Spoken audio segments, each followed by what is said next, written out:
এই ছাদটি দেখতে পাচ্ছেন, এটা 1700 স্কোয়ার ফিট।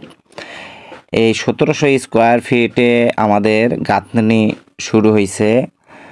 আর এখানে গাঁথনি করতে কত হাজার ইট লাগবে, কত বস্তা সিমেন্ট লাগবে, আপনার কত কেজি রড লাগবে, কত সেফটি বালি লাগবে, সব কিছু নিয়ে আজকে আমি আপনাদের সাথে এই ভিডিওর মাধ্যমে শেয়ার করব। আপনি যদি আমাদের চ্যানেলে নতুন হয়ে থাকেন অবশ্যই চ্যানেলটি সাবস্ক্রাইব করে পাশে থাকা বেল আইকনটি বাজিয়ে দিবেন। আর যদি ফেসবুক পেজ থেকে দেখেন অবশ্যই পেজটিকে ফলো করে একটা লাইক কমেন্ট শেয়ার দিয়ে আমাদের পাশেই থাকবেন। ধন্যবাদ সবাইকে। দেখুন আমরা এখানে যে গাঁথনিটা করছি, এখানে 1700 স্কোয়ার ফিট বিল্ডিং। এখানে কিন্তু 3টা ইউনিট আছে। যখন 3টা ইউনিটের কাজ করা হয় তখন রুমগুলো হয়তো একটু ছোট হয়ে আসে এবং তখন কিন্তু ইটের খরচটা বেশি হয়ে যায়। কারণ 3টা যদি ইউনিট হয় আপনাকে নিম্ন হলেও 3টা কিচেন দিতে হবে এবং 3টা বাথরুম দিতে হবে। এই 3টা কিচেন, বাথরুম এবং অবশ্যই আপনার একটা ইউনিটে 2টা বেডরুম থাকতে হবে, একটা ডাইনিং থাকতে হবে। সেই বেডরুমগুলো বড় হোক বা ছোট হোক সেইভাবে আপনাকে কিন্তু কাজগুলো করতে হবে। আর এখানে যে ইটটা লাগবে, আমাদের যে সম্পূর্ণ গাঁথনি কমপ্লিট করতে যে ইটটা লাগবে, এখানে কিন্তু দেখা যাচ্ছে যে ইট অনেক সময় ভাটার ইট অনেক সময় কম বেশি হয়ে যায়।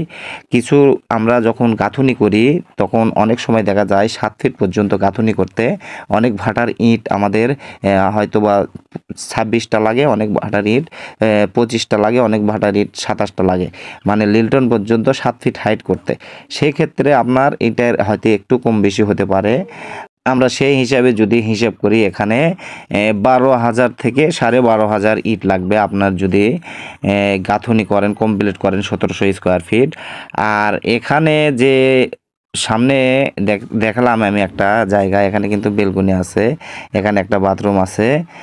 আর প্রতিটা ইউনিটে কিন্তু এরকম আছে, আমার যে যে ইউনিটগুলো আছে প্রতিটা ইউনিটে কিন্তু একটা করে কিচেন, একটা করে বাথরুম এবং একটা করে বেলকনি আছে। এবং পশ্চিম সাইডে যে ইউনিটটা আছে সেখানে শুধু আমাদের 2টা বেলকনি আছে।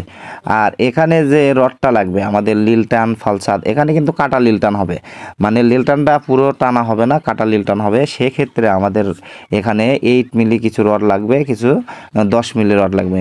এই 8 মিলি 10 মিলি রড মিলিয়ে আমাদের প্রায় এখানে 370 থেকে প্রায় 400 কেজির মতো রডটা লাগবে, যেহেতু আমাদের সবগুলো ফলছাদ হবে এবং কিচেনের 3টা 4টা করে শেলফ হবে। আর এখানে যে সিমেন্ট, মানে সিমেন্টটা যে ব্যবহার করা হবে, সিমেন্ট যদি আমরা যেহেতু এখানে 5 একে মাখা হচ্ছে, 5 বস্তা বালি 1 বস্তা সিমেন্ট সেই হিসেবে মাখা হচ্ছে, সেক্ষেত্রে আমাদের সিমেন্টটা প্রায় 75 থেকে 85 ব্যাগের মতো সিমেন্ট লাগবে, মানে 75 থেকে 85 ব্যাগের মতো সিমেন্ট লাগবে। এতে অল্প কিছু কম বেশি হবে, একটু কম বেশি হতে পারে। আর আমাদের যে এখানে বালিটা লাগবে, বালিটা প্রায় 280 থেকে 300 সেফটির মধ্যে বালুটা আমাদের লাগবে, 280 থেকে 300 সেফটির মতো বালিটা লাগবে। ঠিক আছে, ধন্যবাদ সবাইকে ভিডিওটি দেখার জন্য, আমাদের সাথে এতক্ষণ থাকার জন্য। ভিডিওটি ভালো লাগলে অবশ্যই একটা লাইক কমেন্ট শেয়ার দিয়ে আমাদের সাথেই থাকবেন। ধন্যবাদ সবাইকে।